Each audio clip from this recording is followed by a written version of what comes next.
I don't know. I'm not very hopeful that I'll be able to get the computer working. But I thought that at least in this video I can demonstrate my de-rusting technique somewhat.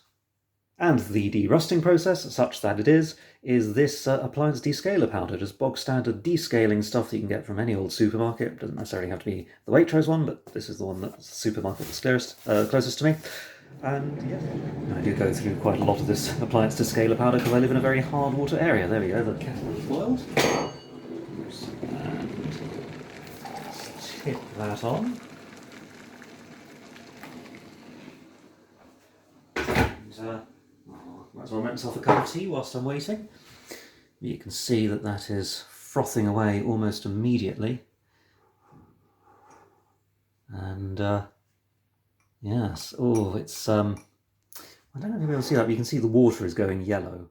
Just wanted to say that as you can see that's frothing away, you can see little rust flakes floating on the surface of the water, and it's going this horrible shade of yellow. It's clearly doing something. As I boiled rather more water than I needed, I made myself a cup of tea with the excess. That's slowing down a little, but it's still frothing quite nicely. Some bubbles on the back, but yeah, it's mostly on there, and you can see where that rust was. It has cleaned up quite nicely so far. But yeah, let's give it a bit longer, wait for it to stop bubbling so much, and see what we've got.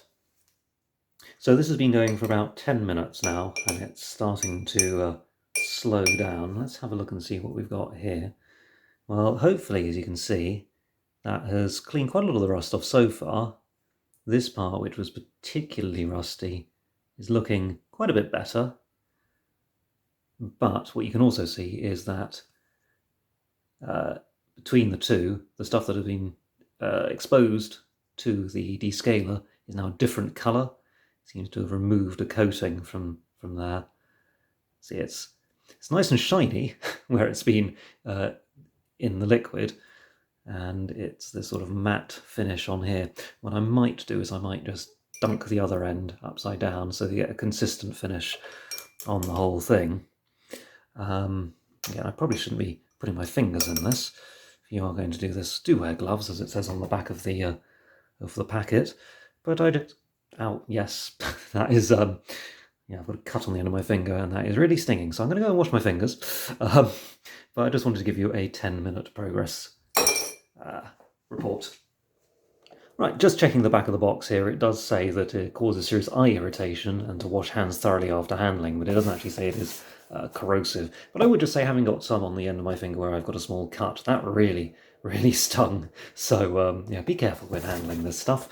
In the meantime, I took this out, gave it a bit of a quick scrub, used a little toothbrush and some running water just to give it a bit of a clean and get rid of some of the rust that was starting to flake off, but I hadn't quite got the message. And I've just boiled the kettle again. Oops, so I will just boil the kettle again and give this another round. There we go. Once again, get that going.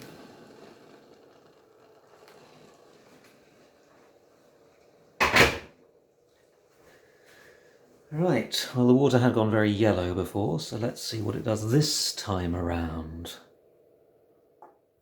Okay, so now that has somewhat finished, this water, which you probably can't tell on the camera, is a slight shade of yellow.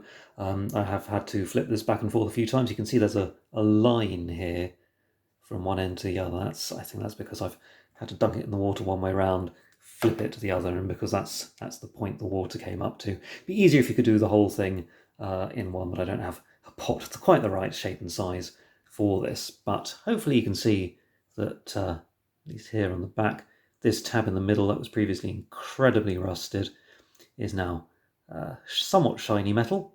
And here you can see where the other rust deposit was. So there's a bit of scarring left behind on the metal. But overall, that is a big improvement. All I'm going to do now is I'm going to spray some WD-40 onto a paper towel and wipe this down a bit, get a bit of WD-40 on it for a bit of protection. And yep, that is now one nice shiny piece of metal. I can now continue trying to repair the rest of the computer, see if I get any further with that. But yeah, that's how I de-rust metal parts using appliance descaler powder. Thanks for watching.